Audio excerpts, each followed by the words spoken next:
इस वक्त पहुंच चुके हैं मंच पर और वहां से सीधी तस्वीरें आपको दिखा रहे हैं।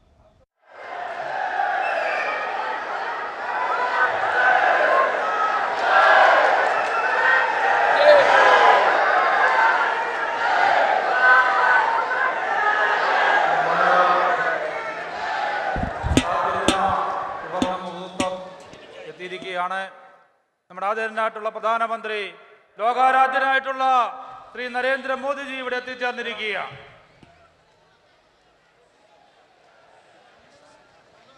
അദ്ദേഹത്തെ സ്വീകരിക്കാൻ വേണ്ടി സ്ഥാനാർത്ഥികളായിട്ടുള്ള ആറ്റിങ്ങൽ ലോക്സഭാ മണ്ഡലത്തിന്റെ സ്ഥാനാർത്ഥിയായിട്ടുള്ള ശ്രീ വി മുരളീധരൻജി അവരെ ആദരപൂർവ്വം ക്ഷണിച്ചുകൊള്ളുന്നു. അദ്ദേഹം മോദിജിക്ക് ഒരു ഓണബില്ലാണ് സമ്മാനമായിട്ട് നൽകുന്നത്.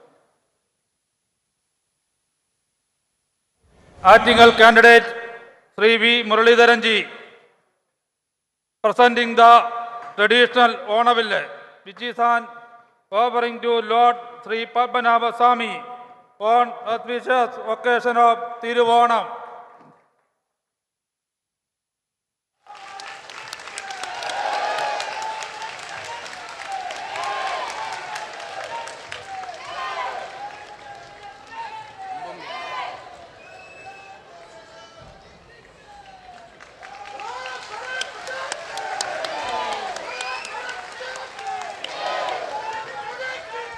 പത്തനംതിട്ട ലോകസഭാ സ്ഥാനാർത്ഥി ശ്രീ അനിൽ ആന്റണി,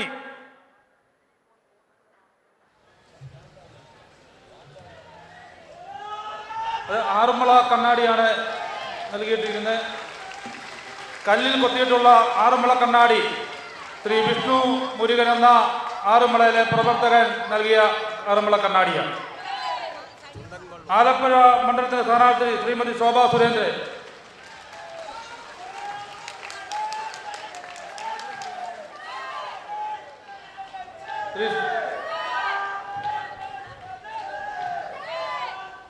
അടുത്തതായിട്ട് കോട്ടയത്ത് നിന്നുള്ള NDA സ്ഥാനാർത്ഥിയായിട്ടുള്ള ശ്രീ തുഷാർ വെള്ളാപ്പള്ളി അവർ.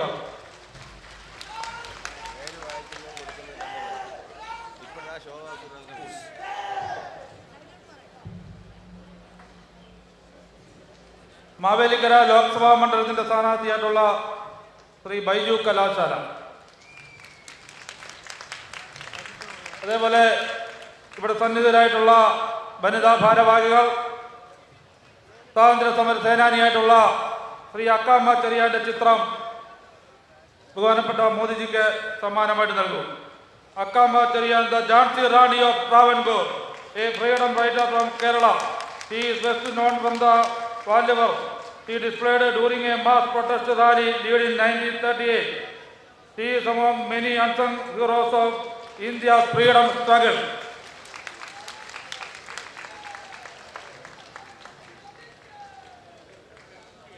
പരിപാടിയിൽ സംസാരിക്കാൻ ഭാരതീയ ജനതാ പാർട്ടിയുടെ ആദരണീയനായിട്ടുള്ള സംസ്ഥാന അധ്യക്ഷൻ ശ്രീ കെ സുരേന്ദ്രൻജിയെ ക്ഷണിച്ചു. भारत माता की, PM नरेंद्र मोदी जी की, भारत माता की. പ്രിയപ്പെട്ടവരെ, ലോകാരാധ്യനായ നമ്മുടെ പ്രധാനമന്ത്രി ഇതാ വീണ്ടും കേരളത്തിലേക്ക് വന്നിരിക്കുകയാണ്. കഴിഞ്ഞ 2 മാസത്തിനിടയിൽ ഇത് 3ാമത്തെ തവണയാണ് നമ്മുടെ ആരാധ്യനായ പ്രധാനമന്ത്രി കേരളത്തിലേക്ക് വരുന്നത്. ചരിത്രവും പാരമ്പര്യവും ആധ്യാത്മികതയും സംസ്കാരവും കുടികൊള്ളുന്ന ഈ ശബരീശന്റെ മണ്ണിലേക്ക്, അയ്യപ്പ സ്വാമിയുടെ മണ്ണിലേക്ക് ഞാൻ ആരാധ്യനായ പ്രധാനമന്ത്രി ശ്രീ നരേന്ദ്ര മോദിജിയെ എല്ലാ മലയാളികൾക്കും വേണ്ടി ഹാർദമായി സ്വാഗതം ചെയ്യുകയാണ്. പ്രിയപ്പെട്ടവരെ, 18 മലകൾക്ക് മുകളിൽ അയ്യപ്പ സ്വാമി കുടികൊള്ളുന്നു. പമ്പാ നദിയുടെ ഓരങ്ങളിൽ ആധ്യാത്മികതയും ചരിത്രവും പാരമ്പര്യവും, ചരിത്ര പ്രസിദ്ധമായ മരാമൺ കൺവെൻഷനും അതുപോലെ തന്നെ ഹിന്ദുമത പരിഷത്തും എല്ലാം സമഞ്ജസമായി നിൽക്കുന്ന മതനിരപേക്ഷതയുടെയും സൗഹാർദ്ദത്തിന്റെയും മണ്ണാണ് പത്തനംതിട്ട. പത്തനംതിട്ടയിലേക്ക് നരേന്ദ്രമോദിജി വരുമ്പോൾ, എല്ലാ പ്രാവശ്യവും നരേന്ദ്രമോദിജി വരുമ്പോൾ സമ്മാനങ്ങളുമായിട്ടാണ്, മലയാളികൾക്ക് സമ്മാനങ്ങളുമായിട്ടാണ് അദ്ദേഹം വരുന്നത്. ഇന്നിപ്പോൾ അദ്ദേഹം പത്തനംതിട്ടയുടെ മണ്ണിൽ കാലുകുത്തിയപ്പോൾ ഒരു സന്തോഷ വാർത്ത നമ്മൾ കണ്ടു. കഷ്ടപ്പെടുന്ന റബ്ബർ കർഷകർക്ക് റബ്ബർ കയറ്റുമതിയുടെ ഇൻസെന്റീവ് 5 രൂപ അധികം വർദ്ധിപ്പിച്ചിരിക്കുകയാണ് നരേന്ദ്രമോദിയുടെ സർക്കാർ. അത് ഈ നാട്ടിലെ റബ്ബർ കർഷകർക്ക് വലിയ അനുഗ്രഹമായിട്ട് മാറും. പ്രിയപ്പെട്ടവരെ, നരേന്ദ്രമോദിജി കേരളത്തിലെ ജനങ്ങളുടെ വികസനം, കേരളത്തിലെ പുരോഗതി, കേരളത്തിലെ സമ്പൽ സമൃദ്ധമാക്കാനാണ് കഴിഞ്ഞ 10 വർഷവും പരിശ്രമിച്ചത്. 10 വർഷം നരേന്ദ്രമോദിജി കേരളത്തെ കൈയയച്ച് സഹായിച്ചു. ഈ ലോക്സഭാ തെരഞ്ഞെടുപ്പിൽ നരേന്ദ്രമോദിജിയുടെ കരങ്ങൾക്ക് ശക്തി പകരാൻ കേരളത്തിൽ നിന്നുള്ള MP-മാരെ തെരഞ്ഞെടുത്തയക്കാനാണ് മലയാളികൾ തീരുമാനിച്ചിരിക്കുന്നത്.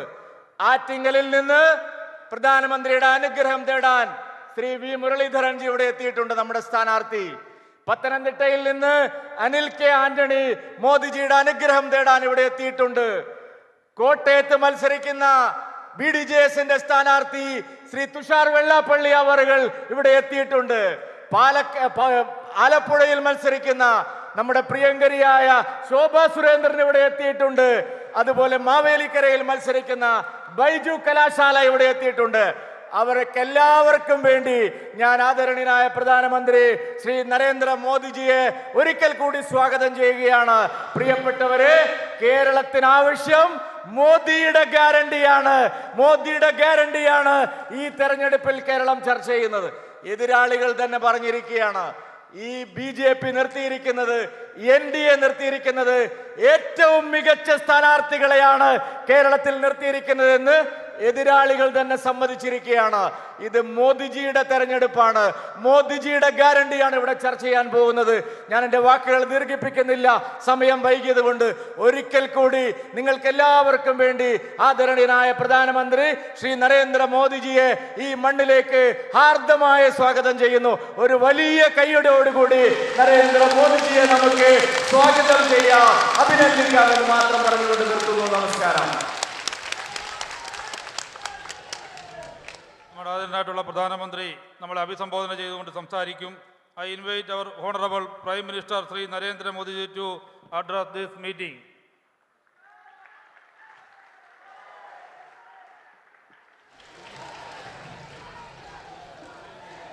भारत माता की, भारत माता की। स्वामिये शरणम अय्यप्पा, पथनम थिट्टाइले एंडे सहोदरी सहोदरनमारे एल्वा वारकम अंडे नमस्कारम। आज पथनमथिट्टा का ये माहौल बता रहा है कि इस बार केरला में कमल खिलने जा रहा है। केरला में जनता हमें पिछले चुनावों में डबल डिजिट वोट परसेंट वाली पार्टी बना चुकी है। अब बीजेपी के लिए डबल डिजिट सीट्स की मंजिल बहुत दूर नहीं है। बीजेपी यहां की युवा ऊर्जा को बढ़ावा दे रही है। यहां बीजेपी के उम्मीदवार भाई अनिल के एंटनी आपकी सेवा के जज्बे से भरे हुए हैं। ऐसी ही फ्रेशनेस की केरला की पॉलिटिक्स को जरूरत है। इसलिए अब केरला के लोग भी कह रहे हैं अब की बार 400 पार, अब की बार इत्तमणा नानूरिल अधिगम, इत्तमणा इत्तमणा इत्तमणा।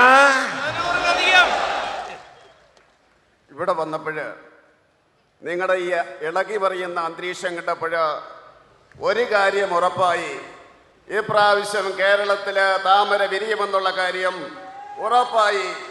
അതുപോലെ തന്നെ പറയുവാൻ സാധിക്കും, കഴിഞ്ഞ തിരഞ്ഞെടുപ്പുകളിലെ കേരളത്തിലെ ജനത ഭാരതീയ ജനതാ പാർട്ടിക്ക് 2 അക്കത്തിലുള്ള ശതമാനത്തിൽ വോട്ട് നൽകുകയുണ്ടായി. ഇപ്രാവശ്യം സംഭവിക്കാൻ പോകുന്നത് കേരളത്തിലെ ജനത ഭാരതീയ ജനതാ പാർട്ടിക്ക് 2 അക്കത്തിലുള്ള ഇവിടെ മെമ്പർമാരെ ജയിപ്പിക്കുമെന്നുള്ളതാണെന്ന് പറയുവാൻ ഞാൻ ആഗ്രഹിക്കുകയാണ്. ഈ കേരളത്തിലെ ജനങ്ങൾക്ക് ഞാൻ യുവത്വത്തിന്റെ ഊർജം കൊടുക്കുവാൻ ആഗ്രഹിക്കുകയാണ്. പത്തനംതിട്ടയിൽ ഈ സ്ഥാനാർത്ഥി, ഇവിടുത്തെ സ്ഥാനാർത്ഥി അനിൽ കെ ആന്റണി യുവത്വത്തിന്റെ പ്രതീകമാണ്. അദ്ദേഹം സേവനവുമായി നിങ്ങളുടെ ഇടയിൽ വന്നിരിക്കുകയാണ്. കേരളത്തിന്റെ നവീകരണത്തിന് അത് ആവശ്യമാണ് എന്ന് ഞാൻ കരുതുന്നു. ഇപ്പോൾ കേരളത്തിലെ ജനങ്ങൾ പറയുന്നു, ഇപ്രാവശ്യം 400-ലേറെയാണ് ബിജെപിക്ക് സീറ്റ് കിട്ടാൻ പോകുന്നത്, എൻഡിഎക്ക് സീറ്റ് കിട്ടാൻ പോകുന്നതെന്ന് പറയുകയാണ്. साथियों, केरला में करप्ट और नाकाबिल सरकार होने का बहुत बड़ा नुकसान केरल के आप सब मेरे भाई बहनों को उठाना पड़ रहा है। हम जानते हैं यहां रबर के किसान हैं, कितनी मुसीबतों से रबर का किसान गुजारा कर रहा है, लेकिन एलडीएफ और यूडीएफ ने अपनी आंखें बंद कर रखी है। केरला में कानून व्यवस्था का हाल भी बहुत बुरा है। यहां तक कि चर्च के पादरी भी हिंसा के शिकार हो रहे हैं। कितने ही कॉलेज कैंपस कम्युनिस्टों के गुंडों के अड्डे बन गए हैं। महिलाएं, युवा और हर वर्ग डर में जी रहा है। राज्य सरकार में बैठे लोग चैन की नींद सो रहे हैं। केरला को इन समस्याओं से छुटकारा तभी मिलेगा जब एक बार कांग्रेस, एक बार एलडीएफ, ये जो मिली भगत का चक्कर चल रहा है ना, वो चक्कर जब टूटेगा तब जाकर के आपको न्याय मिलेगा। കേരളത്തില് അഴിമതി നിറഞ്ഞ, അതുപോലെ തന്നെ കെടുകാര്യസ്ഥതയുടെ സർക്കാരാണ് ഇവിടെ ഉണ്ടാകുന്നത്, മാറി മാറി വരുന്നത്. അത് ഈ കേരളത്തിലെ ജനങ്ങൾക്ക് എത്രമാത്രം നഷ്ടമാണ് ഉണ്ടാക്കുന്നതെന്ന് ഈ നാട്ടിലെ ജനങ്ങൾക്കറിയാം. ഇവിടെ കേരളത്തിലെ റബ്ബർ കർഷകരുണ്ട്. റബ്ബർ കർഷകർ എത്രമാത്രം ബുദ്ധിമുട്ടിലൂടെയാണ് മുന്നോട്ട് പോകുന്നതെന്ന് കർഷകർക്കറിയാം. പക്ഷേ കേരളത്തിലെ എൽഡിഎഫും അതുപോലെ തന്നെ യുഡിഎഫും അവരുടെ കണ്ണടച്ചിരിക്കുകയാണ്, അത് കണ്ടില്ല എന്ന് നടിക്കുകയാണ്. കേരളത്തില് നിയമ സംവിധാനം തകർന്നിരിക്കുകയാണ്, വളരെ മോശമാണ്. ഈ കേരളത്തിലെ അവസ്ഥ ക്രിസ്ത്യൻ പള്ളികളിലെ പുരോഹിതര് പോലും ഇവരുടെ അക്രമത്തിന് ഇരകളാകുന്ന അവസ്ഥയിലേക്ക് മാറിയിരിക്കുകയാണ്. കേരളത്തിലെ എത്രയോ കോളേജ് ക്യാമ്പസുകള് ഇവിടുത്തെ കമ്മ്യൂണിസ്റ്റുകാരുടെ താവളമായിട്ട് മാറിയിരിക്കുകയാണ്.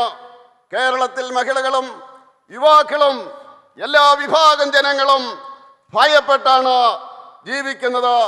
പക്ഷേ ഇവിടെ അധികാരത്തിലിരിക്കുന്ന സർക്കാർ ആലസ്യത്തില് ഉറങ്ങുകയാണ്. കേരളത്തില് ഈ ദുസ്ഥിതിയിൽ നിന്ന് മോചനം വേണമെങ്കിൽ ഒരു പ്രാവശ്യം എൽഡിഎഫ്, അടുത്ത പ്രാവശ്യം കോൺഗ്രസ്, പിന്നെ കോൺഗ്രസ്, പിന്നെ എൽഡിഎഫ് എന്നുള്ള ഈ ആവർത്തന വിരസതയുണ്ടല്ലോ, അതില്ലാതായെങ്കിൽ മാത്രമേ ഈ കേരളത്തില് മോചനം നേടുകയുള്ളൂ എന്ന് പറയുവാൻ ഞാൻ ആഗ്രഹിക്കുകയാണ്. साथियों, जिन पॉलिटिकल पार्टीज का एकमात्र लक्ष्य सिर्फ और सिर्फ सत्ता हासिल करना होता है, वो कभी भी लोगों का भला नहीं कर सकती। यहां एलडीएफ, यूडीएफ दोनों लड़ने का दिखावा तो कर रहे हैं, लेकिन दिल्ली जाकर एक दूसरे को गले मिल जाते हैं। यहां आपके सामने कांग्रेस वाले लेफ्ट सरकार को फांसीवादी कहते हैं और कम्युनिस्ट पार्टी के लोग कांग्रेस को घोटालेबाज पार्टी कहते हैं, और फिर दिल्ली में ये लोग आपस में मिलकर गठबंधन कर लेते हैं। कांग्रेस और लेफ्ट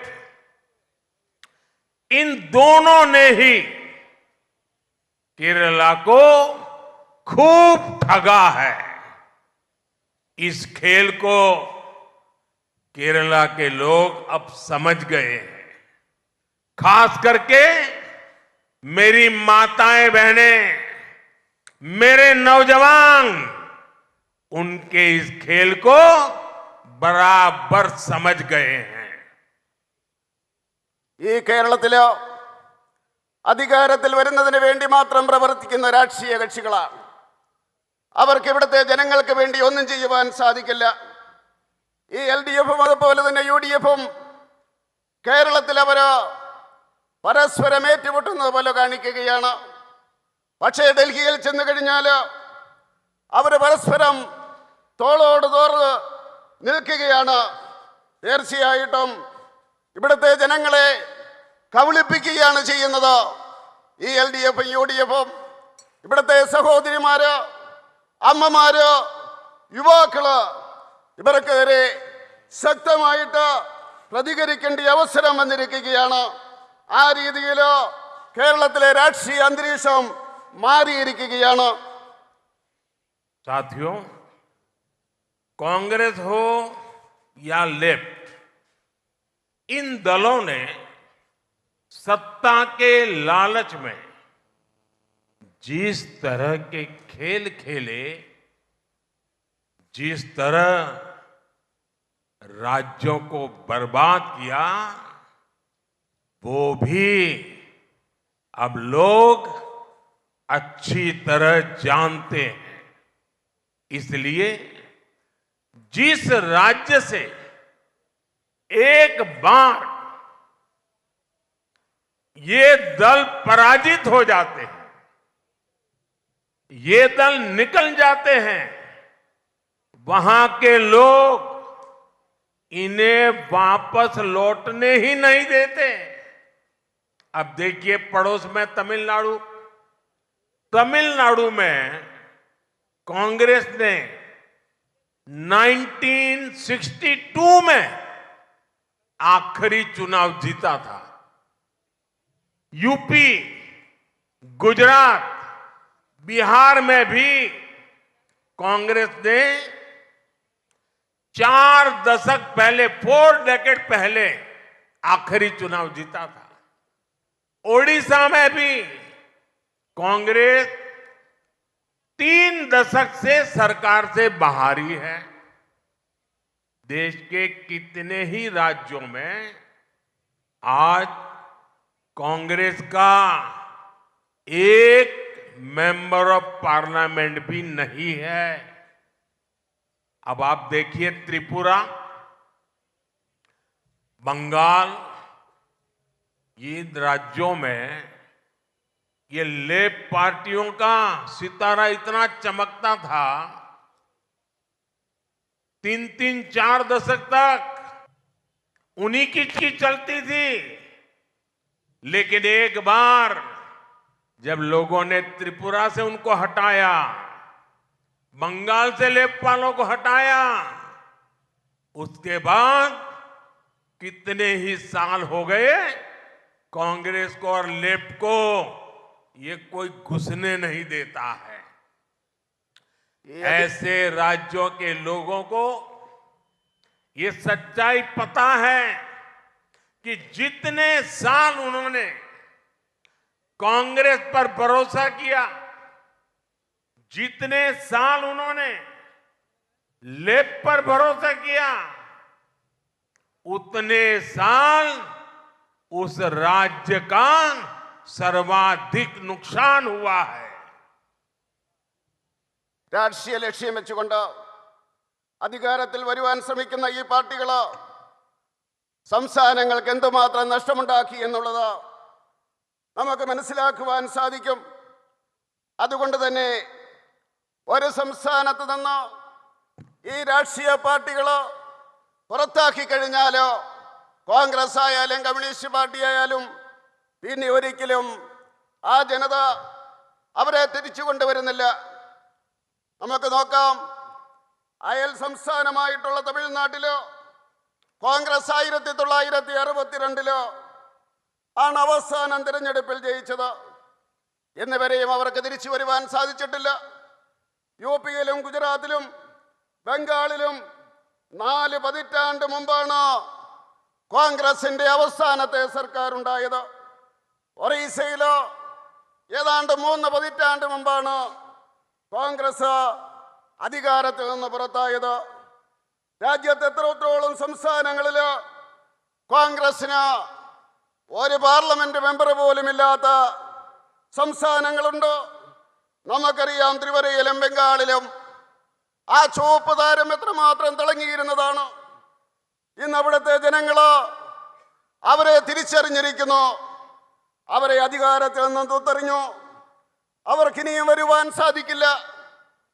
ഈ കോൺഗ്രസും അതുപോലെ തന്നെ കമ്മ്യൂണിസ്റ്റുകാരും അധികാരത്തിരുന്ന എല്ലാ സംസ്ഥാനങ്ങളിലും ആ സംസ്ഥാനത്തിലെ ജനങ്ങൾക്ക് എത്രമാത്രം നഷ്ടമുണ്ടാക്കിയിട്ടുണ്ട് എന്ന് നമുക്ക് മനസ്സിലാക്കുവാൻ സാധിക്കും. साथियों, केरला की अपनी महान परंपरा है, समृद्ध परंपरा है और केरला के लोग, यहां के नागरिक प्रोग्रेसिव लोग हैं, अच्छा सोचने वाले लोग हैं, दूर का सोचने वाले लोग हैं। जबकि कांग्रेस और एलडीएफ ये पिछली शताब्दी की पुरानी सोच से भी ज्यादा और पुरानी सोच रखने वाली पार्टियां हैं। कांग्रेस पार्टी अभी तक 19वीं सदी की सोच के साथ ही चल रही है। एलडीएफ भी एक विलुप्त और आउटडेटेड विचारधारा पर आश्रित है। इन दोनों का कल्चर भी केरला की महान परंपराओं और केरला की प्रगतिशील जनता की विचारधारा से बिल्कुल उलट है। ये लोग संसद में, आप सोचिए 21वीं सदी में ये लोग संसद में 3 तलाक के खिलाफ जो कानून बन रहा था उसका विरोध कर रहे थे। ये लोग ओबीसी कमीशन का विरोध करते हैं। ये लोग आर्थिक रूप से कमजोर वर्ग को आरक्षण देना है तो उसका विरोध करते हैं।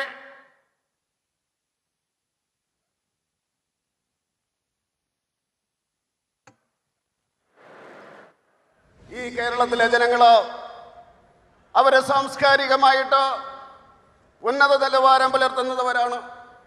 ഇവിടുത്തെ പൗരന്മാരെന്ന് പറയുന്നത് പുരോഗമനപരമായിട്ട് ചിന്തിക്കുന്നവരാണ്. ഈ സംസ്ഥാനത്തെന്നാൽ ഈ കോൺഗ്രസും അതുപോലെ തന്നെ എൽഡിഎഫും അവർ നൂറ്റാണ്ടുകൾക്ക് പിന്നിലുള്ള ചിന്താഗതി വെച്ച് പുലർത്തുന്നവരാണ്. 19ാം നൂറ്റാണ്ടിനേക്കാൾ പിന്നിലാണ് കോൺഗ്രസ് ചിന്തിക്കുന്നത്. അവരുടെ രീതി അതാണ്. അതുപോലെ എൽഡിഎഫ് എന്ന് പറയുന്നത് കാലകരണപ്പെട്ട ഉപയോഗശൂന്യമായ ആശയം വെച്ച് പുലർത്തുന്നവരാണ്. ഇവരെ സമയത്തോളം, ഈ രണ്ടു കൂട്ടരെ സമയത്തോളം സാംസ്കാരികമായിട്ട് പുരോഗമനപരമായിട്ട് ഉന്നത നിലയിൽ നിൽക്കുന്ന കേരളത്തിലെ ജനങ്ങളെ അവർക്ക് മുന്നോട്ട് നയിക്കുവാൻ സാധ്യമല്ല. അവരെന്താണ് ചെയ്യുന്നത്? പാർലമെന്റിൽ നിങ്ങൾക്കറിയാം, മുത്തലാഖിനെതിരെ നിയമം വന്ന അവസരത്തിൽ ഇവരൊറ്റക്കെട്ടായിട്ട് അതിനെ എതിർക്കുകയായിരുന്നു. പുരോഗമന ആശയങ്ങളെ അവർ എതിർക്കുകയായിരുന്നു. അതുപോലെ തന്നെ OBC കമ്മീഷൻ വന്ന അവസരത്തിൽ ഇവരതിനെ എതിർക്കുകയായിരുന്നു. സാമ്പത്തികമായിട്ട് ദുർബലമായിട്ടുള്ള വിഭാഗങ്ങൾക്ക് സംവരണം കൊടുക്കുന്നതിന് വേണ്ടി നിയമം വന്നപ്പോൾ അവരതിനെ എതിർക്കുകയായിരുന്നു. അങ്ങനെയാണ് ഇവിടുത്തെ LDFും അതുപോലെ തന്നെ UDFും ചെയ്യുന്നത്. साथियों, केरला की संस्कृति आध्यात्मिकता से साथ जुड़ी हुई है, लेकिन UDF और LDF के लोग आस्था को कुचलने के लिए जाने जाते हैं। UDF, LDF वोट बैंक की राजनीति और समाज में खाई पैदा करने में लगे रहते हैं। केरला का कल्चर शांति को बढ़ावा देने वाला कल्चर है, लेकिन UDF, LDF के लोग दिन रात राजनीतिक हिंसा में विश्वास करते हैं। केरला के कल्चर में ईमानदारी को सर्वोपरि रखा जाता है, लेकिन UDF और LDF के नाम पर घोटालों की पूरी डिक्शनरी है। LDF को सोने के जरिए लूटने के लिए जाना चाहता है और UDF की पहचान सोलर पावर की लूट से होती है। लूट का ये खेल पूरी तरह से बंद करने के लिए मैं आज आपका आशीर्वाद मांगने के लिए आया हूं। मुझे केरल का आशीर्वाद चाहिए, मुझे केरल के लोगों का पूरा सहयोग चाहिए। കേരളത്തിന്റെ സംസ്കാരം എന്ന് പറയുന്നത് ആധ്യാത്മികതയുമായിട്ട് ചേർന്ന് നിൽക്കുന്നതാണ്. പക്ഷേ കേരളത്തിലെ UDFും അതുപോലെ തന്നെ LDFും വിശ്വാസത്തെ തകർക്കുവാനുള്ള ശ്രമമാണ് നടത്തുന്നത്. UDFും അതുപോലെ തന്നെ LDFിൻ്റെയും രാഷ്ട്രീയ നീതി, രാജനീതി എന്ന് പറയുന്ന രാഷ്ട്രീയം എന്ന് പറയുന്നത് സമൂഹത്തെ ഭിന്നിപ്പിക്കുന്നതാണ്. കേരളത്തിലെ സമാധാനം, കേരളത്തിലെ ജനങ്ങൾ സമാധാനം ആഗ്രഹിക്കുന്നവരാണ്. സമാധാനത്തിൻ്റെ പാതയിൽ മുന്നേറുവാൻ വേണ്ടി ആഗ്രഹിക്കുന്നവരാണ്.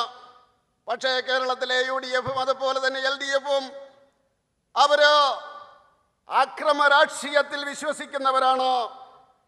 കേരളത്തിൻ്റെ സംസ്കാരം എന്ന് പറയുന്നത് സത്യസന്ധതയിൽ ഊന്നിയതാണ്.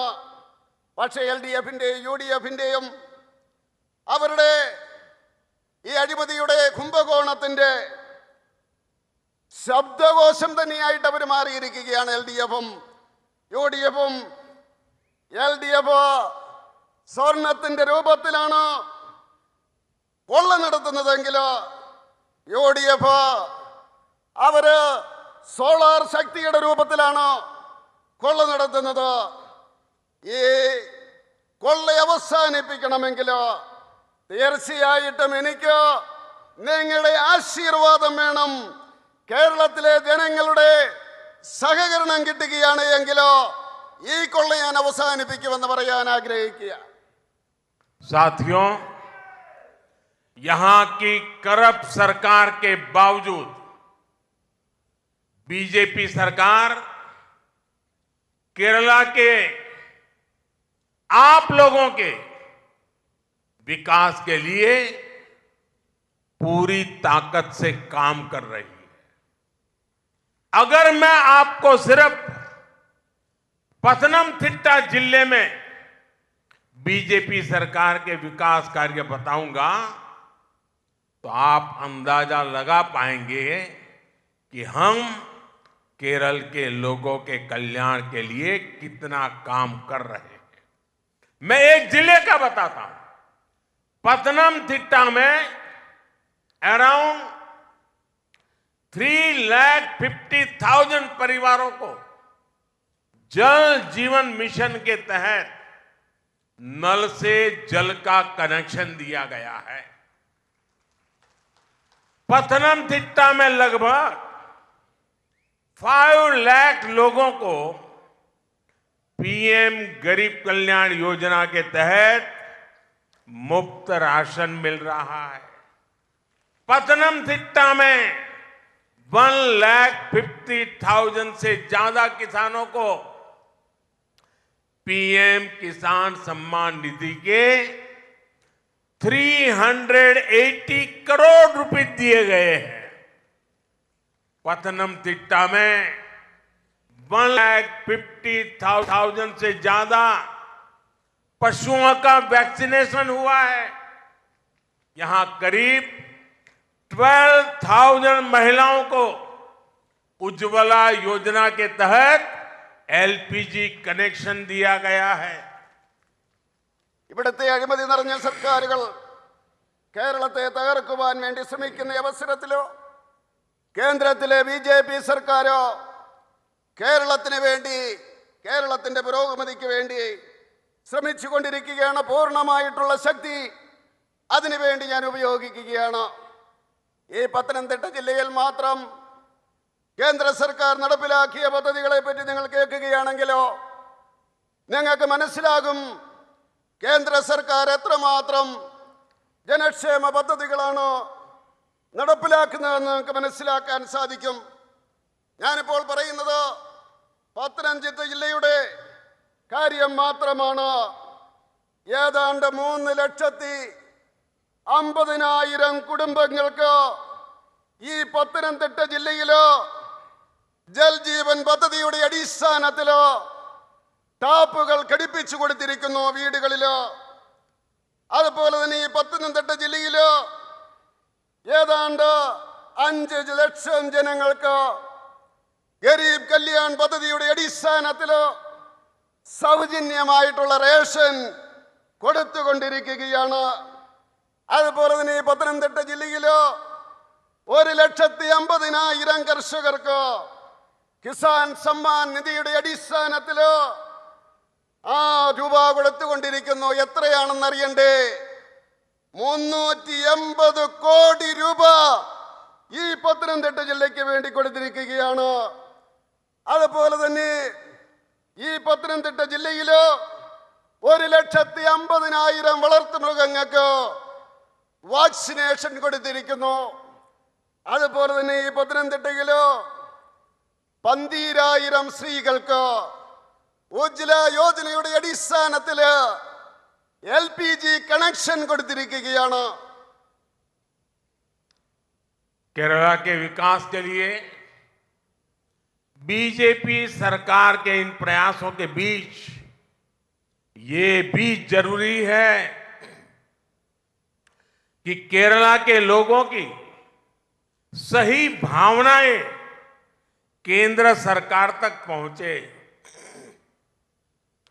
अगर यहां बीजेपी के सांसद होंगे तो केरला की भावनाओं को केंद्र सरकार तक पहुंचाने में और केंद्र सरकार की योजनाओं को यहां लागू करने में भी और आसानी होगी।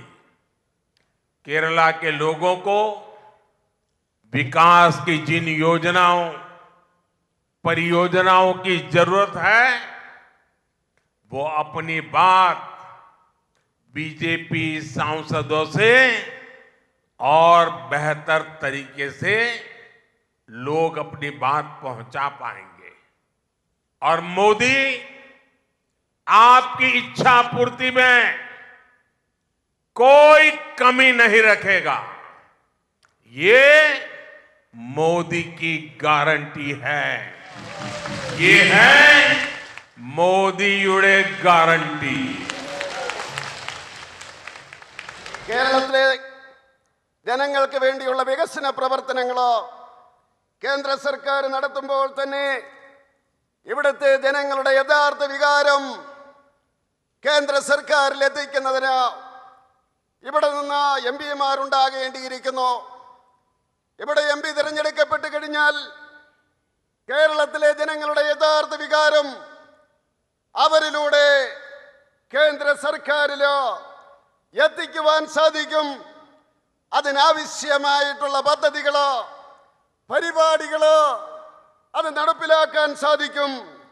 അങ്ങനെ അതിൻ്റെ ഗുണങ്ങളോ തീർച്ചയായിട്ടും കേരളത്തിലെ ജനങ്ങൾക്ക് കിട്ടും. അതുകൊണ്ട് എനിക്ക് പറയുവാനുള്ളത്, കേരളത്തില് നിന്ന് എം പിമാർ തിരഞ്ഞെടുക്കപ്പെട്ട് കഴിഞ്ഞാൽ കേരളത്തിന്റെ വികസനം ദ്രുതഗതിയിലാകും. മാത്രമല്ല, നിങ്ങളുടെ ആഗ്രഹം അതിനൊരു കുറവും മോഡി വരുത്തില്ല. അത് മോഡിയുടെ ഗ്യാരണ്ടിയാണ്. साथियों, मैं जब भी विदेश जाता हूं, वैश्विक नेताओं से मिलता हूं, तो वो सभी और खासकर गल्फ देशों के नेता, प्रवासी भारतीय और विशेष करके केरला के लोगों के बारे में बहुत बातें करते हैं। मैं भी केरला के परिश्रमी लोगों की खूब तारीफ करता हूं। केरला की ब्रांडिंग जहां जाता हूं वहां करता हूं। मैं विदेशों में लोगों को बताता हूं कि क्यों हमारा केरला इतना खास है।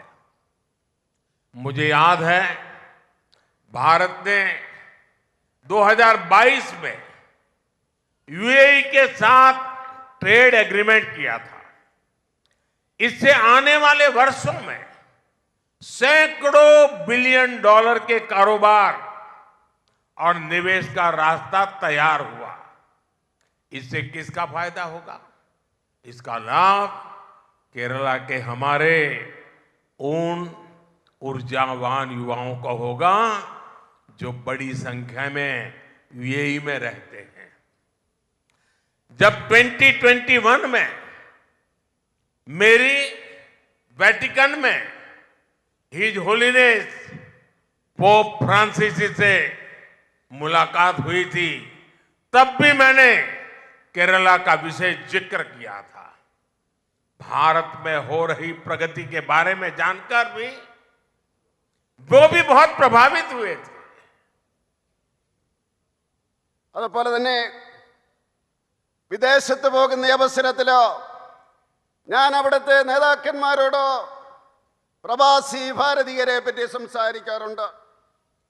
പ്രത്യേകിച്ച് കേരളത്തിലെ ജനങ്ങളെ പറ്റി സംസാരിക്കാറുണ്ട്. അവരെല്ലാം തന്നെ കേരളത്തിലെ ജനങ്ങളെ പറ്റി നല്ല അഭിപ്രായമാണ് പറയാറുള്ളത്.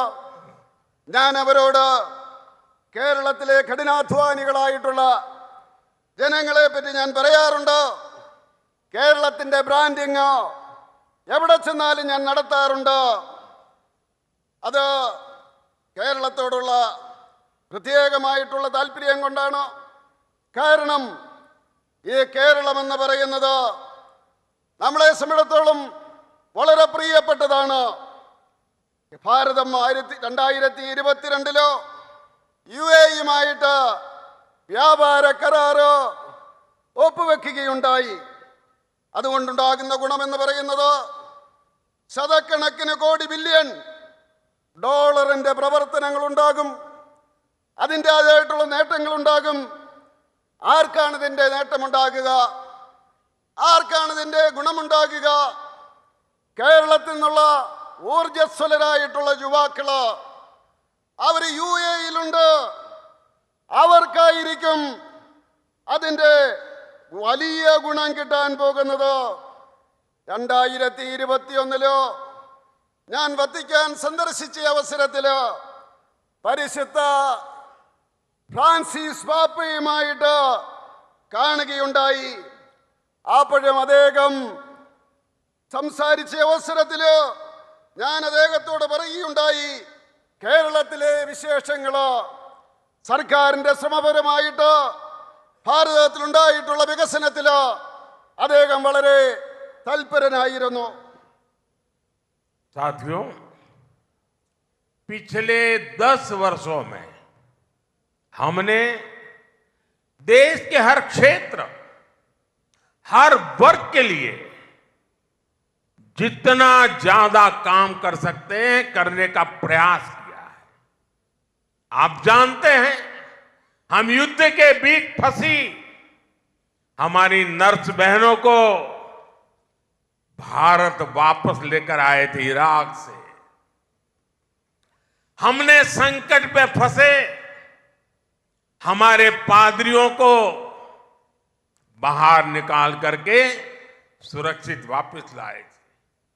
कोरोना के समय दुनिया के हर हिस्से से भारतवासियों को स्वदेश पहुंचाया है, क्योंकि जहां एक भी भारतीय परेशानी में होगा वहां उसके साथ हमारी सरकार मजबूती से खड़ी होगी। ये है മോദിയുടെ ഗ്യാരണ്ടി. വർഷകാലമായിട്ട് എല്ലാ ക്ഷേത്രങ്ങളിലും എല്ലാ ഭാഗങ്ങളിലും ഭാരതീയ ജനതാ പാർട്ടിയുടെ സർക്കാർ പ്രവർത്തിച്ചു കൊണ്ടിരിക്കുകയാണ്. എല്ലാ ജനവിഭാഗങ്ങൾക്ക് വേണ്ടി കഠിനമായിട്ടുള്ള ശ്രമങ്ങൾ നടത്തിക്കൊണ്ടിരിക്കുകയാണ്. നമുക്കറിയാം, യുദ്ധത്തിലോ കുടുങ്ങിയ നേഴ്സുമാരെ എത്ര ശ്രമകരമായിട്ടാണ് തിരിച്ചു കൊണ്ടുവന്നതെന്ന് നമുക്കറിയാം. അതുപോലെ തന്നെ ദുരിതത്തിൽ വിദേശത്തുപെട്ട വൈദികരെ നമ്മൾ തിരിച്ച് നമ്മുടെ രാജ്യത്തേക്ക് കൊണ്ടുവന്നു. അതുപോലെ തന്നെ കൊറോണയുടെ സമയത്ത് ലോകത്തിൻ്റെ എല്ലാ ഭാഗങ്ങളിൽ നിന്നും ഭാരതീയരെ നമ്മൾ രാജ്യത്തേക്ക് തിരിച്ചു കൊണ്ടുവന്നു. എവിടെയാണെങ്കിലും ഭാരതീയർക്ക് ഒരു പ്രശ്നമുണ്ടായാൽ അവിടെ ശക്തമായിട്ട് സർക്കാർ ഉണ്ടാകും. അതാണ് മോഡിയുടെ ഉറപ്പ്, മോഡിയുടെ ഗ്യാരണ്ടി. साथियों, अगले कुछ दिनों में ही ईस्टर भी आने वाला है। ये दिन हमें जीसस क्राइस्ट के आदर्शों की याद दिलाता है। मैं आप सभी को ईस्टर की हार्दिक शुभकामनाएं भी देता हूं। हमारे पारसी भाइयों का बड़ा महत्वपूर्ण त्योहार नवरोज का त्योहार भी आने वाला है। रामनवमी और होली भी बिल्कुल पास में है। रमजान का पवित्र महीना चल रहा है और लोकतंत्र का सबसे बड़ा फेस्टिवल भी शुरू होने वाला है। मुझे विश्वास है केरला का बीजेपी के लिए जो स्नेह है इस बार विशाल जन समर्थन में बदलेगा और इस बार पुराने सारे रिकॉर्ड टूटेंगे। एलडीएफ यूडीएफ के विष चक्र से हमारा केरला बाहर निकालेगा और मोदी को केरला की सबसे ज्यादा सेवा करने का मौका देगा।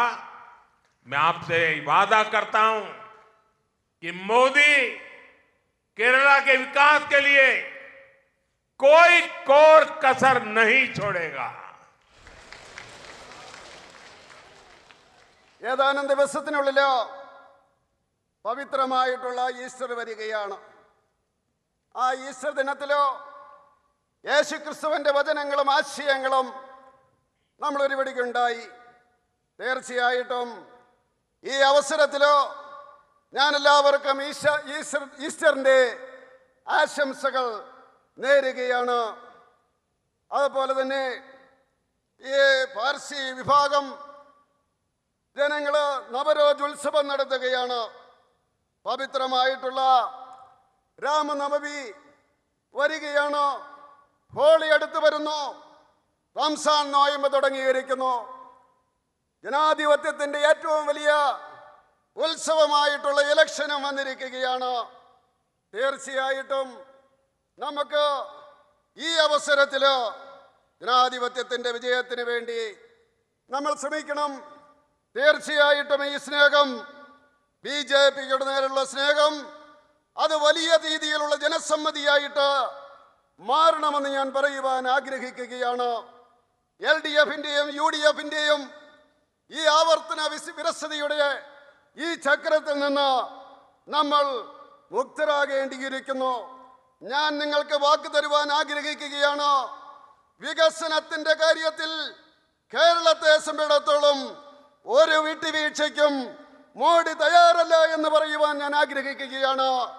കേരളത്തിന് വേണ്ടി കൂടുതൽ സേവനം ചെയ്യുവാൻ എന്നെ അനുവദിക്കണമെന്ന് ഞാൻ അഭ്യർത്ഥിക്കുകയാണ്.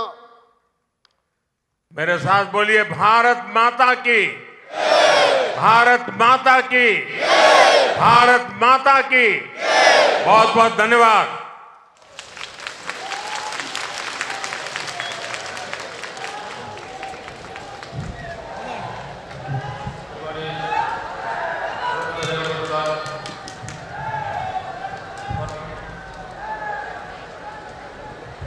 പാർട്ടി സംസ്ഥാന